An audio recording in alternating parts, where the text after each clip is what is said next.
Assalamualaikum warahmatullahi wabarakatuh. Alhamdulillah. Thumma alhamdulillah.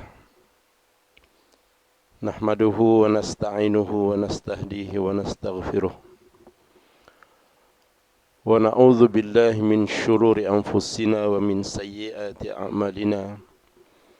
May yahdihillahu fahuwal muhtad wa may yudlil falan tajida lahu waliyyan mursyida. Nusalli wa nusallimu ala habibina al-Mustafa Sayyidina Muhammadin Nabiyyil Muhda wa Imamil Mujtaba wa Rasulina al-Murtada wa ala alihi wa ashabihi wa man jahada bijihadihi wa man da'a bida'watihi wastanna bisunnatihi wa man sara ala nahjihi ila yaumiddin, amma ba'd. Fa inna asdaqal hadis kitabullah wa khairal hadi hadi Muhammadin sallallahu alaihi wasallam wa syarrul umuri muhdatsatuha wa kullu muhdatsatin bid'ah wa kullu bid'atin dhalalah wa kullu dhalalatin finnar. Wa bisanadil muttasil minal imamil hafiz qala Allah subhanahu wa ta'ala fi mahkami tanzilih wa huwa asdaqul qailin. A'udzu billahi minasy syaithanir rajim. Qul innal mauta allazi tafirruna minhu fa innahu mulaqikum thumma turadduna ila 'alimil ghaibi wasyahadah fayunabbi'ukum bima kuntum ta'malun.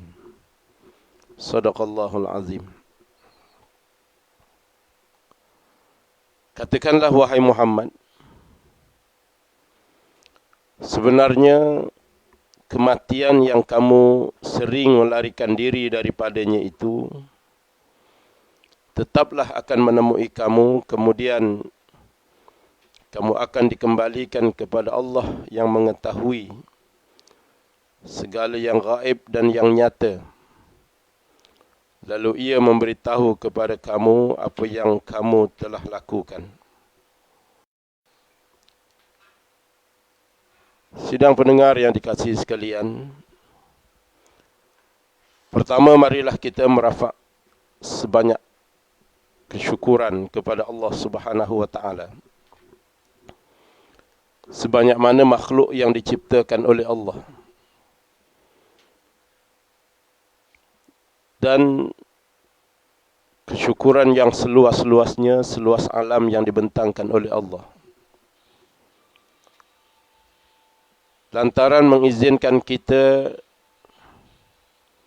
dan memberi peluang kepada kita untuk berada dalam bulan Ramadan pada tahun ini.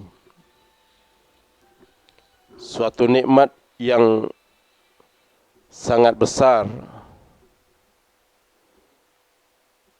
kerana kedatangan Ramadan ini adalah suatu saat yang ditunggu-tunggu, yang dinanti oleh baginda sallallahu alaihi wasallam.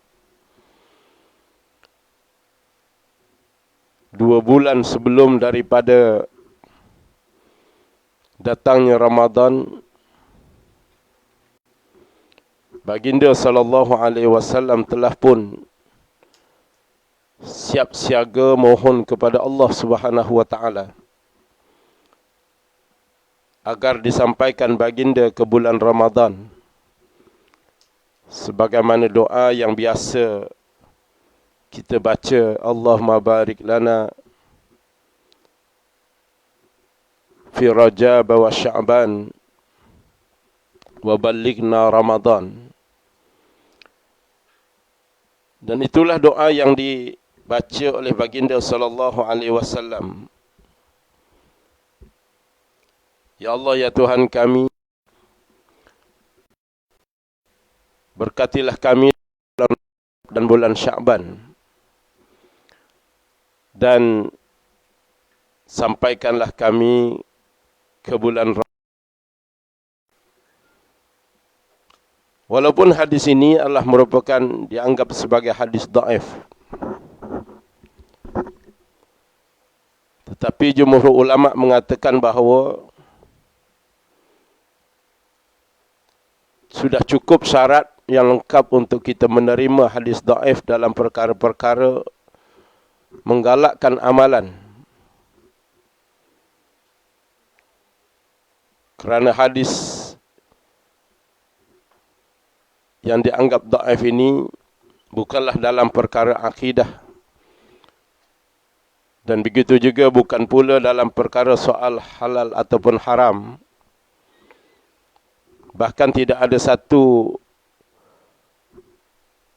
perawi hadis yang dipertikaikan ataupun yang ditolak.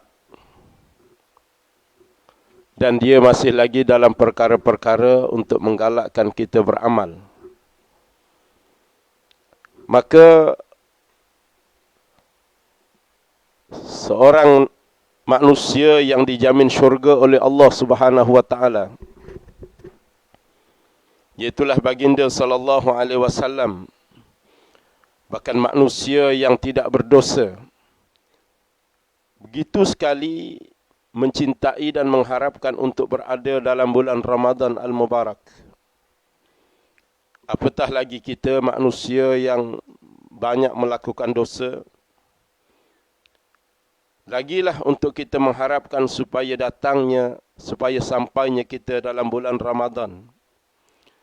Kerana tidak ada bulan yang terbaik yang Allah sengaja buat dan sediakan kepada umat Nabi Muhammad sallallahu alaihi wasallam sebagai bulan untuk Allah Subhanahu wa taala memilih dengan begitu ramai di kalangan umat Nabi Muhammad. Dan Allah untuk mempermudahkan kepada umat Nabi Muhammad mendapat kemudahan keampunan Allah Subhanahu wa taala. Maka dihadiahkan kepada baginda sallallahu alaihi wasallam dan kepada umat baginda sallallahu alaihi wasallam dengan bulan Ramadan. Sehingga baginda sallallahu alaihi wasallam ternanti-nanti dengan kedatangan bulan Ramadan. Dalam satu hadis baginda sallallahu alaihi wasallam menyebut, "Man fariha biduhulil Ramadan haramallahu jasadahu 'alan niran," atau kama qala sallallahu alaihi wasallam. Sesiapa yang gembira dengan datangnya bulan Ramadan, maka Allah haramkan jasadnya daripada dibakar oleh api neraka Allah. Maka memasuki Ramadan itu dengan kegembiraan, kerana betapa besarnya keistimewaan yang Allah Subhanahu wa taala telah sediakan di sepanjang bulan Ramadan itu, sehingga baginda dan para sahabat ternanti-nanti bulan Ramadan. Dan berlalunya bulan Ramadan itu menjadi satu kesedihan, kerana mungkin akan bertemu lagi Ramadan pada masa yang akan datang, ataupun mungkin tidak akan bertemu lagi Ramadan pada masa yang akan datang. Maka oleh itu, dari sinilah kita membicarakan pada tengah hari ini di atas tajuk, mungkin ini adalah Ramadan yang terakhir dalam hidup kita. Bila sesuatu perkara itu menjadi milik Allah Subhanahu wa taala, maka sudah tentu jawapannya ialah tidak ada sesuatu yang mustahil dalam kehidupan ini. Sebagaimana manusia diciptakan oleh Allah Subhanahu wa taala, maka begitulah janji Allah Subhanahu wa taala untuk mematikan setiap daripada ciptaannya apabila telah sampai kepada masanya. Bahkan setiap sesuatu itu telah pun menjadi ukuran Allah Subhanahu wa taala untuk menetapkan kadar umur yang ada kepada mereka. Namun yang menjadi kemungkinan kepada manusia kerana ianya adalah merupakan rahsia Allah Subhanahu wa taala. Mungkin ini Ramadan yang terakhir dalam kehidupan kita. Kerana persoalan umur itu adalah milik Allah Subhanahu wa taala. Dalam satu ayat Suratul Luqman, Allah Subhanahu wa taala berfirman di hujung daripada surah Luqman, Inna Allah 'indahu 'ilmus sa'ah wa yunazzilul ghaitsa wa ya'lamu ma fil arham wa ma tadri nafsum maza taksibu ghada wa ma tadri nafsum bi ayyi ardin tamut. Allah Subhanahu wa taala menyebut sesungguhnya hanyalah di sisi Allah yang Maha mengetahui tentang bilakah akan berlakunya kiamat. Dan begitu juga hanya Allah yang dapat mengetahui sama ada akan turun hujan ataupun tidak. Dan begitu juga menjadi rahsia Allah untuk menetapkan apa yang ada di dalam rahim seorang ibu. Dan begitulah Allah Subhanahu wa taala merahsiakan daripada seseorang itu apa yang akan diusahakan pada esok hari. Sama ada dia berhasil ataupun tidak, sama ada dia hidup esok hari ataupun tidak, sama ada berjaya ataupun tidak, sama ada terlaksana ataupun tidak, semua menjadi rahsia Allah. Dan begitu juga menjadi rahsia Allah yang kelima ialah di bumi mana kita akan dimatikan oleh Allah, itu juga menjadi rahsia Allah. Maka sidang pendengar yang dikasihi sekalian, oleh kerana kematian itu adalah merupakan rahsia Allah Subhanahu wa taala, sehingga Allah Subhanahu wa taala menyebut bahawa apa yang kita akan usahakan selepas daripada ini semuanya adalah menjadi rahsia Allah. Bahkan kematian itu sebenarnya adalah merupakan satu makhluk. Ya Allah juga ciptakan kematian itu yang dia akan bergerak untuk datang menemui manusia.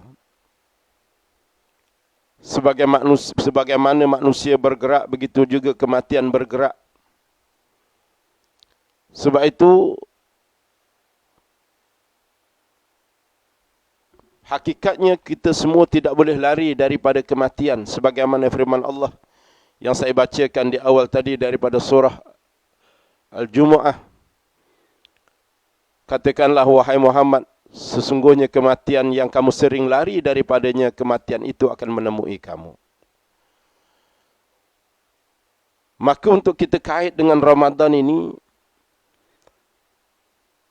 bagaimana sekiranya selepas daripada Ramadan ini kita akan dijemput oleh Allah Subhanahu wa taala dan akan menghadap Allah Subhanahu wa taala. Kita sudah tidak ada lagi kesempatan untuk berada pada bulan yang terbaik yang akan datang. Kerana nyawa kita sudah cukup tempoh yang diberikan oleh Allah. Dan semua ini akan berlaku kemungkinan kerana soal kematian itu tidak payah diusahakan kerana kematian adalah makhluk yang akan datang menemui manusia. Sehingga Allah kata, walau fi burujim musayyadah, sekalipun kamu berada dalam tempat yang kukuh, kamu lari tempat yang tersembunyi, kematian akan datang menemui kamu. Maka apa nasib dengan puasa kita? Maka apa khabar dengan puasa kita? Maka satu anugerah besar yang Allah Subhanahu wa taala berikan, maka layaklah untuk kita menerima sebagai makhluk dengan suatu penghargaan. Bermula daripada kegembiraan kita dengan menyambut Ramadan, sehinggalah kita menghayati sebagaimana yang Nabi SAW peringatkan kepada kita. Iaitulah antara manusia yang rugi ialah apabila datangnya Ramadan itu tetapi masih lagi tidak dapat mengampunkan dosa-dosanya di sisi Allah Subhanahu wa taala. Sebagaimana juga dua golongan yang lain yang disebut oleh baginda yang rugi ialah Mereka-mereka yang apabila disebutkan nama baginda sallallahu alaihi wasallam, tapi mereka tidak berselawat ke atas baginda. Dan begitu juga yang ketiga ialah, andai ibu bapa mereka masih lagi hidup atau salah seorang masih lagi hidup, tetapi dia tidak mendapat keberkatan daripada kehidupan kedua ibu bapanya dan tidak dapat berbakti, itu adalah merupakan kerugian. Selain daripada Ramadan, iaitulah apabila datangnya Ramadan tetapi dosanya masih lagi tidak terampun, betapa ruginya. Lebih rugi lagi kalaulah andanya Ramadan ini yang terakhir. Kita tidak ada kesempatan yang terbaik, bulan yang terbaik untuk kita mohon ampun kepada Allah, melainkan bulan Ramadan. Sebagaimana yang saya sebut, Allah sengaja cipta buat Ramadan untuk menjadi anugerah. Datanglah bulan Ramadan ini, sebesar mana pun dosa di sisi Allah Subhanahu wa taala, Allah akan terima dengan kasih sayang bagi mereka-mereka yang hendak menyelesaikan dosanya, terutama dengan datang dalam bulan Ramadan ini dalam keadaan menyedari tentang dosa-dosa yang dilakukan. Dan itu adalah merupakan satu syarat yang diajar kita oleh Allah SWT melalui Nabi Adam AS. Apabila Nabi Adam AS melakukan kesalahan kerana menghampiri pohon larangan, peringkat pertama menyelesaikan kesalahan itu ialah mengakui dahulu dosa yang dilakukan di sisi Allah. Kerana sifat ini ialah sifat untuk melunturkan kesombongan manusia di sisi Allah. Apapun kesalahan yang kita lakukan, kita declare dahulu di sisi Allah. Kita mengaku dahulu bahawa itu adalah merupakan suatu kesalahan.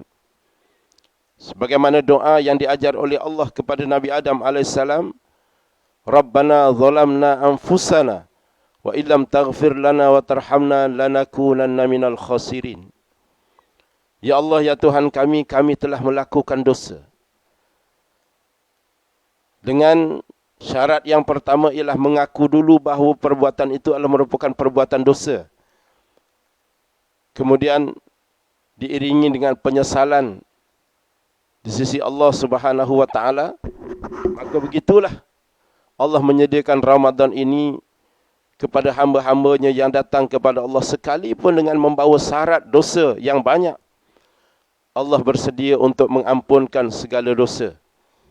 Maka oleh sebab itu, bagi mereka-mereka yang masih lagi hidup dan diberi peluang untuk berada dalam bulan Ramadan, sebenarnya peluang kehidupan itu bermakna masih ada lagi rahmat Allah Subhanahu wa taala untuk kita. Sekiranya sudah terhenti rahmat Allah kepada kita, sudah tentu dimatikan sahaja manusia di sisi Allah, dimatikan sahaja makhluk. Maka kematian itulah sebagai suatu proses perpindahan daripada alam kehidupan ini kepada satu kehidupan yang lain. Suatu perpisahan dan suatu pertemuan. Kita akan meninggalkan Ramadan, tapi kita akan bertemu semula dengan puasa kita sejurus selepas daripada kita dimatikan oleh Allah Subhanahu wa taala. Kita akan meninggalkan rakan-rakan kita di bulan Ramadan ataupun selepas daripada Ramadan, anda ini Ramadan terakhir. Tapi kita akan bertemu semula dengan kawan-kawan kita dan kawan kita akan bertemu kita semula. Kita akan meninggalkan keluarga kita, meninggalkan ibu ayah kita ataupun meninggalkan anak-anak kita, meninggalkan saudara mara kita. Hakikatnya kita akan bertemu dengan ibu ayah kita yang telah menanti lama di alam barzakh. Hakikatnya kita akan bertemu dengan guru-guru kita yang telah meninggalkan kita. Cuma pertemuan pada ketika itu bukan soal hubungan darah. Pertemuan pada ketika itu bukan soal nasab. Tetapi pertemuan ketika itu adalah persoalan akidah. Maka oleh sebab itu penghayatan kita dalam Ramadan ini adalah merupakan pembantu untuk kita bertemu dengan keluarga-keluarga kita. Arwah ayah kita yang telah lama menanti kedatangan kita di alam barzakh. Arwah ibu kita yang telah lama menanti kita di alam barzakh. Tok nenek kita yang sentiasa menyambut-jemput bila akan sampai kita di alam barzakh, bila akan sampai. maka tarikh itu akan sampai kepada kita. Mungkin selepas daripada Ramadan yang akan datang ini. Maka oleh sebab itu, jangan kita mengandaikan apabila kita merasa kita sehat, kita merasa optimis, kita merasa yakin bahawa kita mempunyai umur yang masih panjang. Jangan merasakan bahawasanya dia merasakan dia masih muda, maka dia merasakan bahawa umurnya masih panjang. Sebab kematian itu bukan syaratnya sakit dan kematian itu bukan syaratnya tua. Yang muda pun akan mati, mentelah lagi yang tua pasti akan lebih dekat dengan kematian. Yang sakit akan mati, yang sehat pun akan mati. Kematian itu sering berlaku di hadapan kita pada setiap hari. Kita akan menemui manusia-manusia yang tiba-tiba sahaja tumbang sakit. Manusia yang tumbang dan mati. Ada yang sakit lama tapi tak mati-mati. Ada yang tak sakit tiba-tiba mati. Ada yang tua, bahkan tua bangka, tak mati-mati lagi. Tapi ada yang muda-muda telah dijemput oleh Allah Subhanahu wa taala. Ini membuktikan bahawa umur itu adalah milik Allah Subhanahu wa taala. Maka oleh sebab itu, peringatan umur inilah supaya kita bersedia menjadikan Ramadan ini mungkin Ramadan yang terakhir. Maka Nabi SAW mengajar kita, setiap kali kita berdiri untuk menegakkan suatu amalan ibadah, menegakkan amalan ibadah supaya menjadikan ibadah itu sebagai, jadikanlah ibadah, jadikanlah sembahyang. Nabi kata, Allahumma ja'al salat, jadikanlah sembahyang itu sebagai salatul wada', sebagai sembahyang perpisahan. Kemungkinannya kita sembahyang, selepas ini kita akan sembahyang zuhur. Mungkin sembahyang zuhur ini adalah yang terakhir dalam hidup kita. Kita tak jumpa lagi selepas itu waktu asar. Kerana kita dijemput oleh Allah Subhanahu wa taala. Mungkin kita jumpa waktu asar, tapi kita tak jumpa waktu maghrib selepas daripada ini. Kerana kita telah dijemput oleh Allah Subhanahu wa taala. Maka bila sampai kepada kita suatu ibadah, bersedialah menjadikan ibadah itu seolah-olah sebagai ibadah yang terakhir dalam hidup kita. Sebagai ibadah perpisahan, termasuklah juga Ramadan yang sedang kita hadapi sekarang ini. Kemungkinan ini adalah Ramadan yang terakhir. Maka apakah persediaan yang kita nak menjadikan Ramadan ini yang terbaik dalam hidup kita? Pertama sekali, pastikan Ramadan yang kita lalui ini ialah suatu amalan yang ikhlas. Puasa kita, sama ada kita berpuasa pada siangnya, ataupun kita berdiri melaksanakan ibadah pada malamnya. Sehingga Nabi SAW menyebut dalam dua riwayat yang berbeza, tetapi hampir sama. Pertama, Nabi menyebut, Man shama Ramadana imanan wahtisaban, ghufira lahu ma taqaddama min dhanbi. Siapa-siapa yang berpuasa, yang menghayati puasa, yang berpuasa dengan mengharapkan ganjaran pahala daripada Allah, dengan penuh keimanan dan mengharapkan ganjaran pahala daripada Allah, Allah akan mengampunkan segala dosa-dosa yang lalu. Satu lagi ialah Nabi SAW menyebut, Man qama Ramadana imanan wahtisaban, ghufira lahu ma taqaddama min dhanbi. Siapa yang berdiri pada malamnya dengan beribadah bersungguh-sungguh, maka Allah Subhanahu wa taala akan ampun dengan keimanan dan mengharapkan ganjaran pahala daripada Allah. Maka Allah Subhanahu wa taala akan mengampunkan dosa-dosanya yang telah lalu. Maka oleh sebab itu, apa yang dikehendaki dalam amalan-amalan yang kita lakukan ini, dengan puasa yang kita lakukan, ialah ikhlas kita di sisi Allah Subhanahu wa taala. Puasa itu sendiri sebenarnya suatu amalan yang mendidik dan mentarbiah kita menjadi manusia yang ikhlas. Kerana amalan-amalan lain itu akan dapat dilihat, kecuali amalan puasa tidak akan dapat dilihat. Sama ada seorang itu berpuasa ataupun tidak, orang lain tidak tahu. Kadang-kadang kita nampak sama-sama letih tengah hari, tapi ada yang puasa, ada yang tidak puasa. Kadang-kadang nampak cergas, tapi dia puasa. Jadi kita tidak tahu. Kalau orang pun ada orang untuk membatalkan puasa umpamanya, ataupun tidak berpuasa. Orang lain pun tidak tahu. Semudah dia pergi bilik mandi, ketika mandi, mencurahkan air daripada paip, daripada pancuran, sebahagiannya kena badan, sebahagiannya masuk terus dalam mulut dan terus masuk dalam leher. Semua orang tidak tahu. Hanya kita dengan Allah Subhanahu Wa Taala. Tetapi amalan yang lain tahu. Kalau seorang tidak sembahyang, tahu bahawa dia tidak sembahyang, ataupun kalau dia sembahyang, orang tahu dia sembahyang. Begitu juga amalan yang lain. Maka amalan puasa ini mentarbiah, mendidik kita menjadi manusia yang ikhlas. Yang kedua ialah amalan itu ialah mutaba'ah. Mutaba'ah. Sebelum daripada itu, Allah SWT peringatkan kita tentang amalan-amalan yang ikhlas. Iaitulah amalan yang hanya kita persembahkan kepada Allah Subhanahu Wa Taala. Illa liya'budullah, kecuali hanya kita mengabdikan diri kepada Allah Subhanahu Wa Taala dengan penuh keikhlasan. Sebab itu orang-orang yang berpuasa ialah orang-orang yang tidak dihampiri oleh syaitan. Pertama kerana syaitan itu dibelenggu, yang kedua memang orang yang berpuasa disebut sebagai orang-orang yang hamba Allah yang mukhlasin, min ibadinal mukhlasin. Apakah pengertian kalimah mukhlasin? Mukhlasin ini sering kita membaca Al-Quran, kita akan jumpa dua kalimah. Kadang Allah sebut mukhlisin, kadang Allah sebut mukhlasin. Mukhlisin lahuddin, tetapi nilai yang paling tinggi di sisi Allah ialah min ibadina mukhlasin, ialah hamba kami yang mukhlas. Beza di antara ikhlas, mukhlisin dengan mukhlasin. Mukhlisin itu merujuk kepada objek.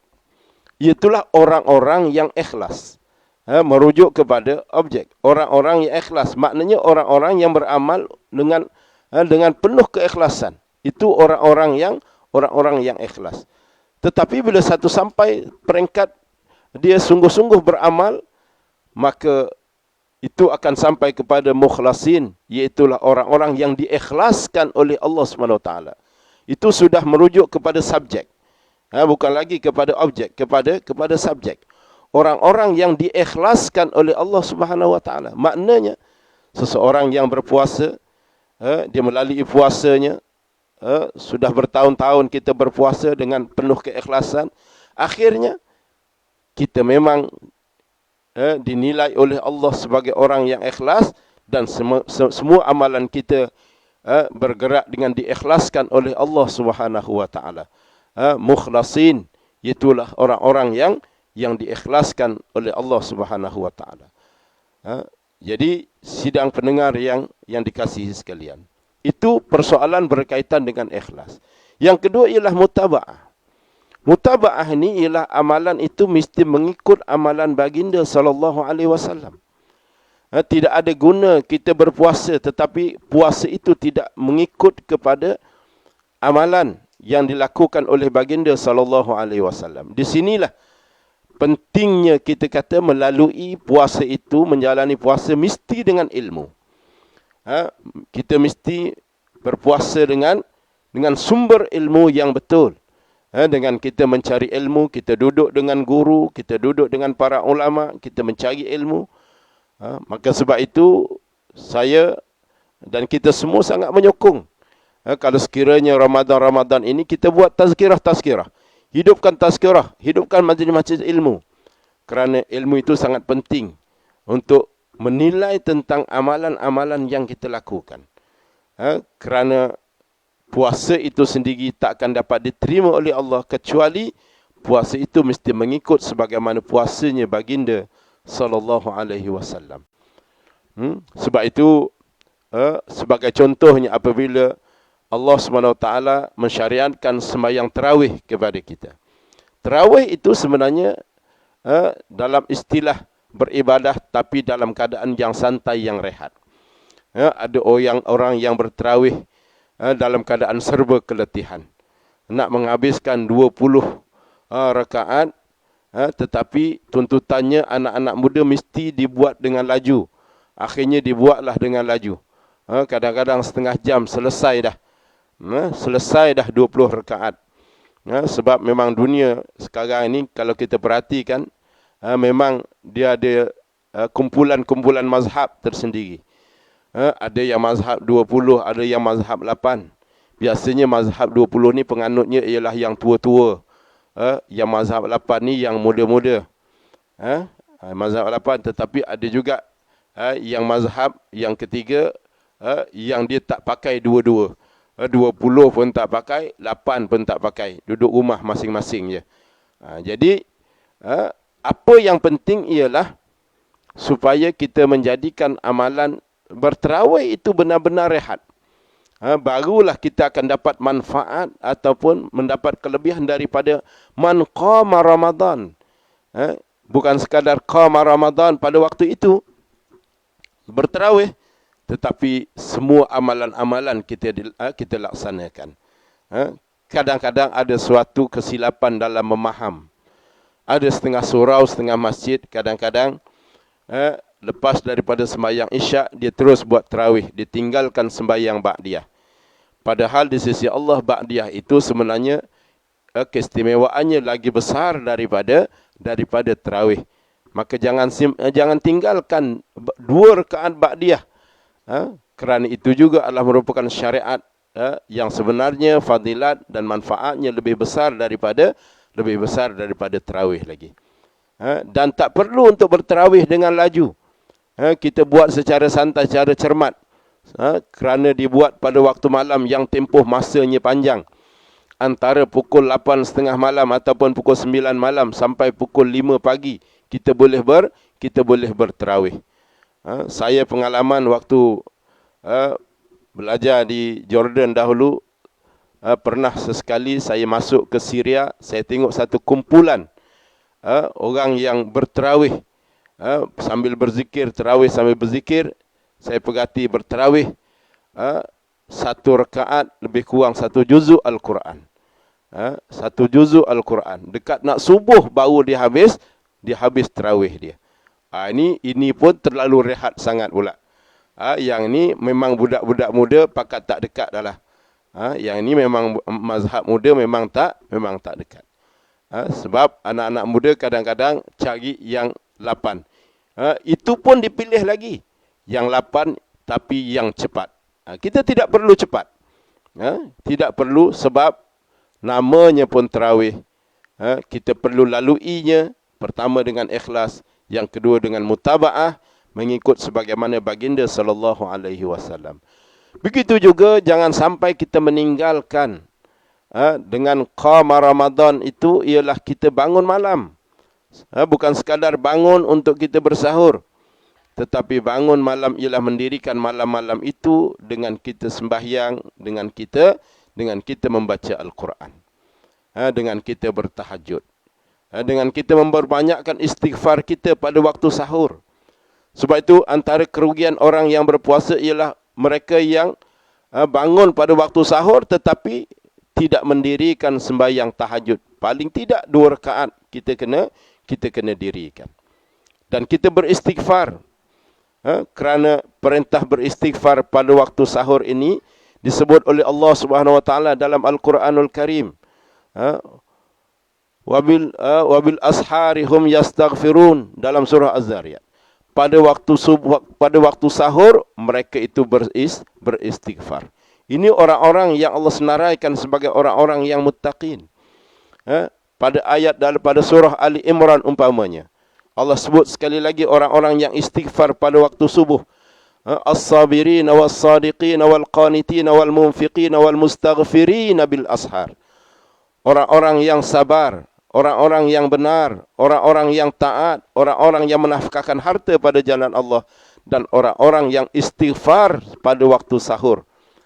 Mereka-mereka itu ialah orang-orang yang disenaraikan oleh Allah sebagai orang-orang yang bertakwa di sisi Allah Subhanahu Wa Taala. Maka sebab itu bila kedatangan Ramadan, maka kita bangun, kita menjadikan Ramadan ini Ramadan terbaik dengan kita mutaba'ah. Kerana itu Nabi SAW tidak pernah tinggal. Menjadi kewajipan kepada baginda untuk bangun pada waktu dini hari, mendirikan solat-solat pada waktu pada waktu dini hari.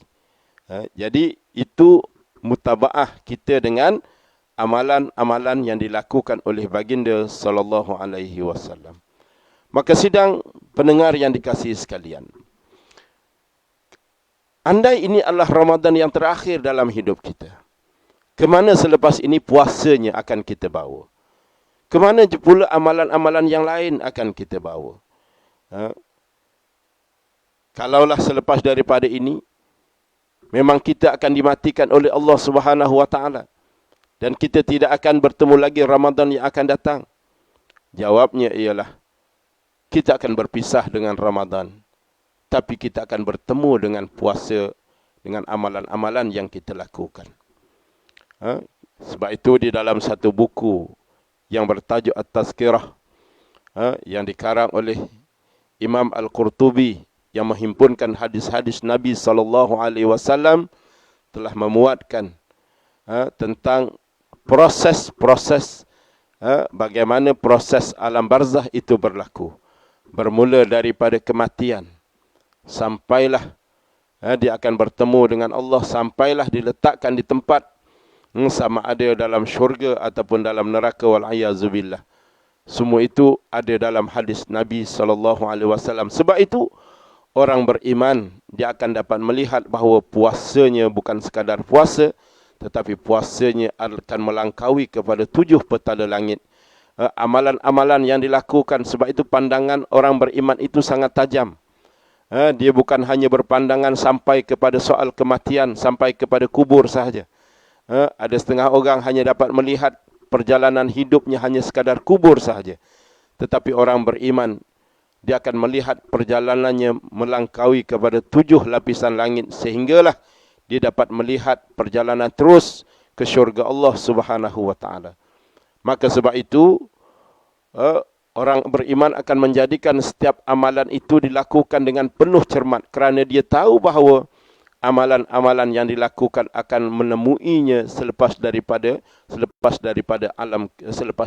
kematian. Kerana kematian hanyalah sekadar suatu transaksi.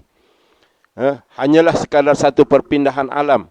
Sebagaimana yang saya sebut di awal tadi, ianya adalah merupakan satu perpisahan, tapi ia adalah merupakan satu pertemuan. Kita berpisah dengan Ramadan. Betul, kita akan berpisah dengan Ramadan, bulan yang paling istimewa, bulan yang terbaik. Kita akan takkan bertemu lagi. Sehingga Allah SWT menggambarkan ada manusia-manusia yang menyesal. Manusia-manusia yang menghadap Allah dalam keadaan yang menyesal. Yang menyesal itu ialah mereka yang bila datangnya Ramadan, bila datangnya perintah, mereka masih lagi tidak yakin terhadap mereka tidak yakin lagi terhadap perintah-perintah Allah. Datangnya Ramadan, tidak menghayati Ramadan, tidak yakin dengan Ramadan.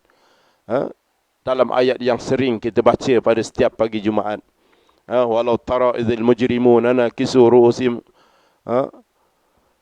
inda rabbihim rabbana absarna wa sami'na farji'na na'mal salihan inna muqinun. Wahai Muhammad, kalau kamu perhatikan orang-orang yang berdosa, bila dia menghadap Allah Subhanahu wa taala, kemudian mereka itu didatangkan kepada mereka itu dengan ngauman api neraka, maka mereka akan berkata, Rabbana absarna, ya Allah ya Tuhan kami, kami telah melihat hari ini, absarna wa sami'na, dan kami mendengar penyiksaan itu, kami telah dengar. Sebab itu dibaca dengan fi'il madhi dalam ayat ini ataupun past tense. Dia telah dengar, dia telah lihat, maka selepas itu dia pun mohon untuk kembali semula. Farji'na, kembalikanlah aku ke muka dunia ya Allah. Aku nak kembali ke muka dunia. Na'mal salihan. Kali ini dibaca pula dengan fi'il mudhari'. Na'mal salihan. Kami akan beramal. Baru hendak beramal dengan amalan yang sungguh-sungguh. Waktu di dunia dulu, bila datang perintah puasa, buat acuh tak acuh sahaja dengan puasa. Bila datang Ramadan, acuh tak acuh sahaja dengan Ramadan. Bila datang perintah Allah, acuh tak acuh sahaja dengan perintah Allah. Akhirnya bila menghadap Allah, timbul suatu penyesalan. Bila sudah berada di hadapan Allah, barulah mohon untuk kembali semula ke dunia untuk menjadi orang, untuk beramal. Wa inna muqinun, dan masa itu barulah nak jadi orang orang yang yakin. Tetapi semua itu sudah terlambat kerana sudah berada di alam barzakh. Barzakh yang bermaksud alam yang dijaga rapi oleh Allah Subhanahu Wa Taala. Tidak akan ada siapa yang dapat keluar daripada alam barzakh. Sebenarnya hakikatnya bukan orang yang berdosa sahaja yang minta balik. Orang beriman pun hakikatnya dia akan minta balik ke dunia. Riwayat dalam beberapa hadis Nabi SAW. Al-Barra bin Azib umpamanya meriwayatkan satu hadis baginda SAW yang menyebut seseorang beriman itu apabila dia mati, pada hari kematiannya, sebelum daripada dia mati dalam keadaan dia sedang nazak, maka pada ketika itu dia sudah terputus sebenarnya dengan maklumat dunia, tetapi dia belum mati, belum dicabut. Pada ketika itu malaikat maut akan datang menyampaikan salam kepada orang yang beriman. Yaqra'ukas salam. Maka Allah menyampaikan salam kepada orang yang beriman. Sudahlah kedatangan malaikat itu dengan memberi salam, dan malaikat juga akan menyampaikan salam daripada Allah. Selepas itu barulah dicabut.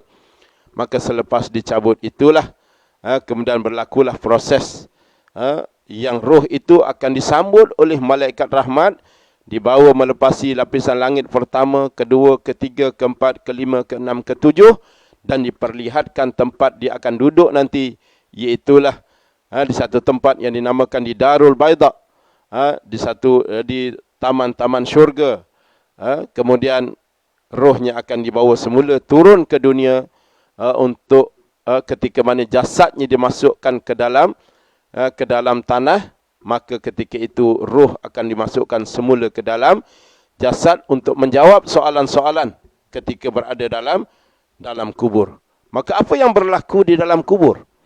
Bila jasad sudah dimasukkan ke dalam liang lahat, selepas itu dia akan didudukkan oleh malaikat. Dia akan didudukkan oleh malaikat. Bagaimana boleh duduk dalam liang lahat?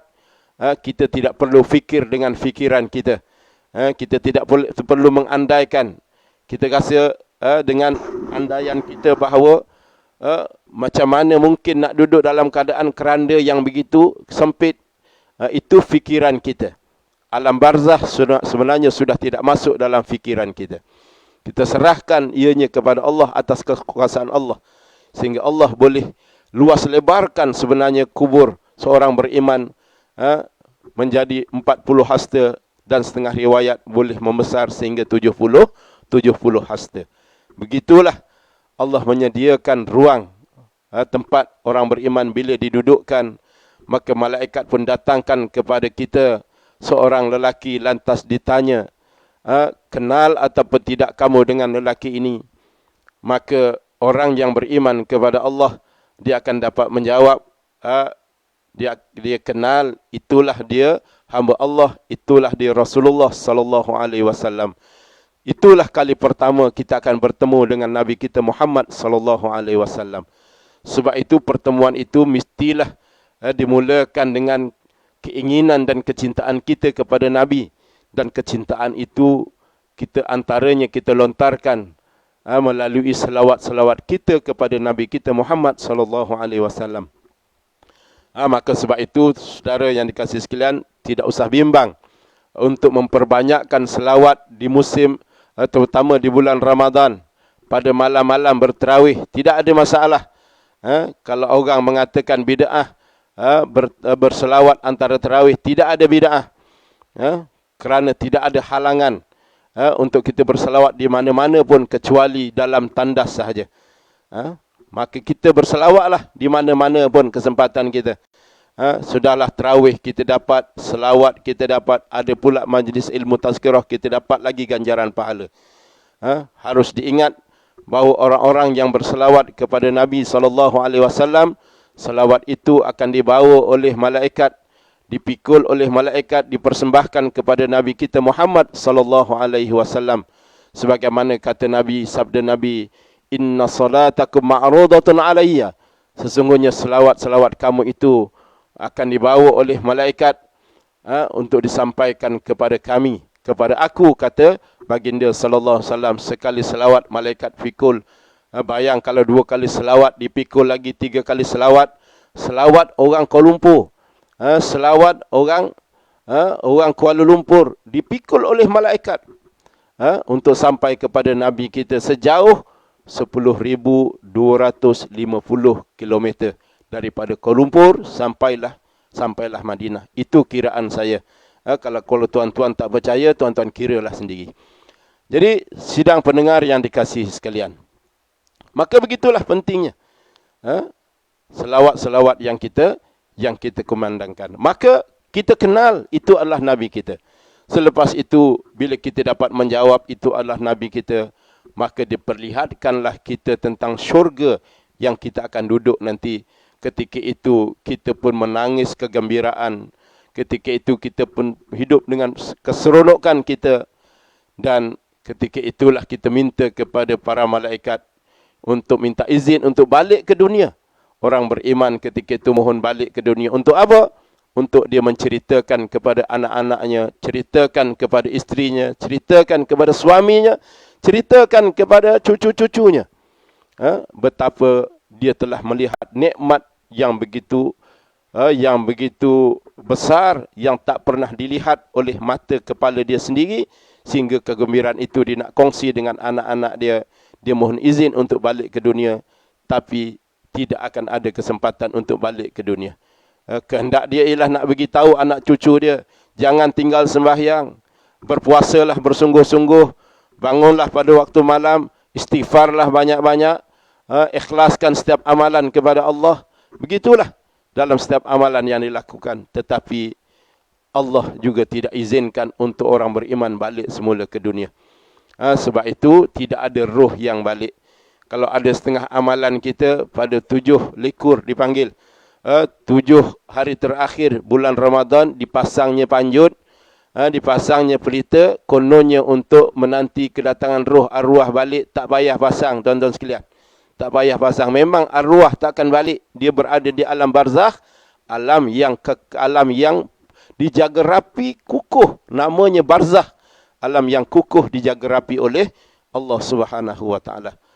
Kalau saja-saja nak pasang tak apa, tapi membazir. Membazir minyak gas je. Jadi sidang pendengar yang dikasihi sekalian, begitulah. Kemudian selepas daripada itu, bila puasa akan datang jumpa kita, maka selepas daripada itu satu persatu amalan akan datang kepada kita. Sembahyang kita akan datang kepada kita berupa seorang lelaki, seorang lelaki yang tampan, yang kemas, yang bersih, yang begitu tampan sekali. Itulah amalan-amalan yang datang kepada kita. Sembahyang kita akan datang berupa seorang lelaki yang tampan.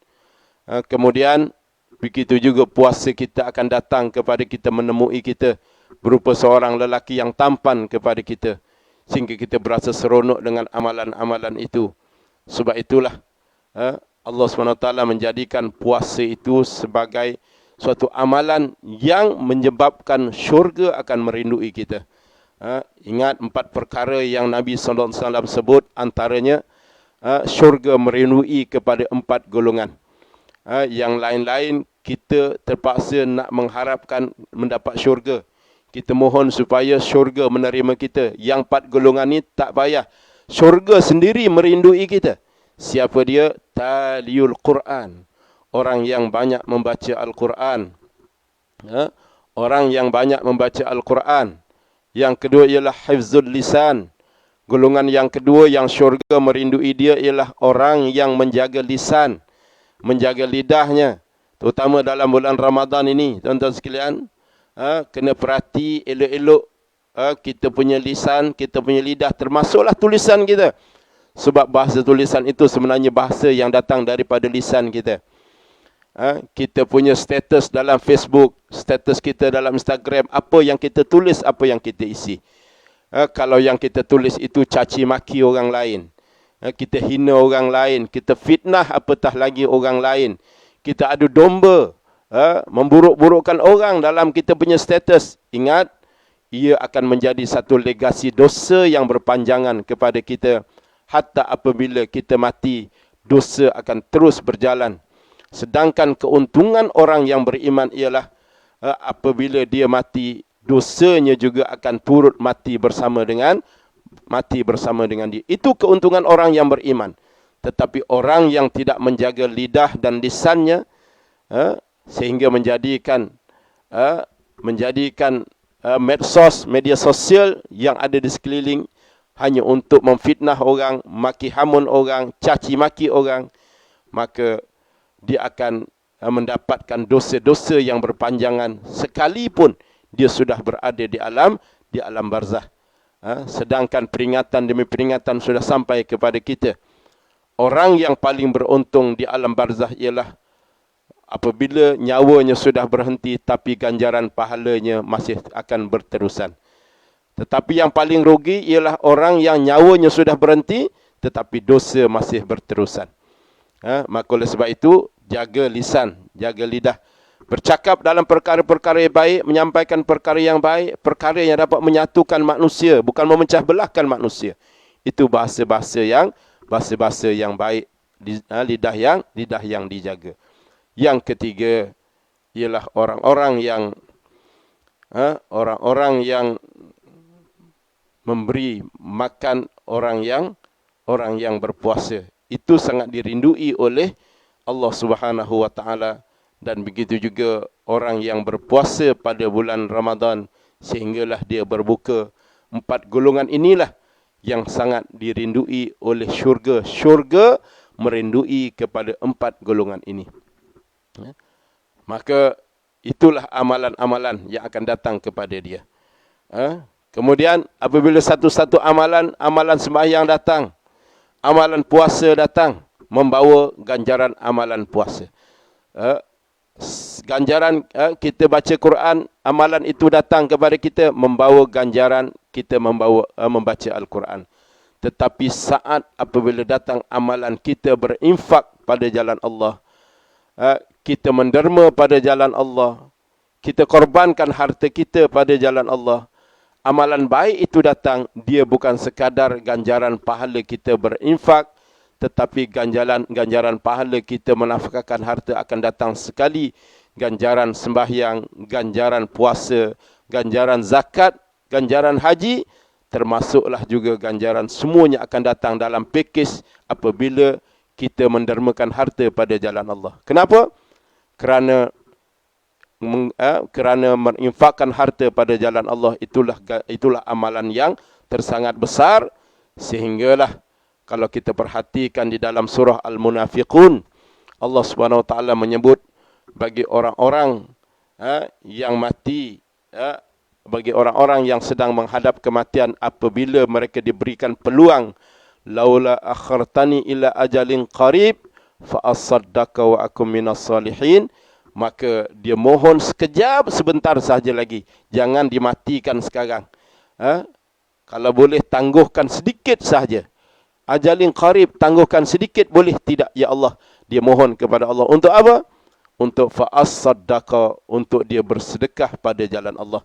Kerana bersedekah itu suatu amalan yang akan dapat menyelamatkan dia daripada dosa, menyelamatkan dia daripada azab Allah SWT. Sebab itulah amalan bersedekah ini akan membawa ganjaran pahala sembahyang, ganjaran pahala puasa. Orang yang sembahyang di masjid, dia boleh sembahyang di masjid kerana ada orang yang menderma untuk membina masjid. Orang yang menderma itulah sehingga orang lain boleh sembahyang. Maka dia membawa ganjaran seramai mana orang yang sembahyang di masjid itulah. Orang yang menderma sehingga orang berteduh di rumah Allah, dia boleh menderma kepada orang yang berpuasa. Dia menderma sehingga dia boleh berbuka dan dia boleh bersahur. Maka orang yang berpuasa, orang yang menderma untuk orang yang berpuasa, dia akan mendapat ganjaran juga sama dengan orang yang berpuasa. Begitu juga amalan, dia menderma kepada orang sehingga orang dapat berzakat, maka amalan derma itu akan datang kepadanya dengan membawa ganjaran zakat. Begitu juga dia boleh memberikan, membantu orang lain sehinggalah seseorang itu terlepas daripada kemiskinan dan dia dapat menunaikan haji. Maka dia juga dengan ganjaran berinfak pada jalan Allah itu, dia akan dapat ganjaran orang lain menunaikan haji. Ganjaran yang lain itu akan datang kepada dia. Maka begitulah besarnya ganjaran pahala menginfakkan harta pada jalan Allah. Sidang pendengar yang dikasihi sekalian, maka begitulah kita membicarakan pada tengah hari ini berhubung kait dengan Ramadan. Maka kita rebutlah segala peluang yang diberikan oleh Allah SWT kepada kita dalam bulan Ramadan ini, dengan kita tidak meninggalkan sekecil mana pun. Kerana mungkin yang kecil itulah yang akan menjadi sebab kita diterima masuk syurga oleh Allah SWT. Maka kita jangan tinggalkan yang kecil, apatah lagi kita tidak meninggalkan yang besar. Kemungkinan Ramadan ini adalah Ramadan yang terakhir. Maka kalaulah benar ini Ramadan yang terakhir, maka kita menjadi orang yang beruntung menghadap Allah dengan penuh persediaan, dengan penuh kegembiraan hasil daripada kesungguhan kita melaksanakan tuntutan, melaksanakan segala tawaran dalam bulan Ramadan ini dengan mengikut kehendak Allah SWT dan kehendak baginda SAW, dan kita akan menjadi manusia yang paling gembira di sisi Allah bila saat kita dimatikan oleh Allah SWT. Maka sidang pendengar yang dikasihi sekalian, sekadar yang dapat saya sampaikan pada tengah hari ini. Mohon keampunan kepada Allah SWT, kemaafan kepada semua. Saya mengucapkan Ramadan Karim, salam Ramadan.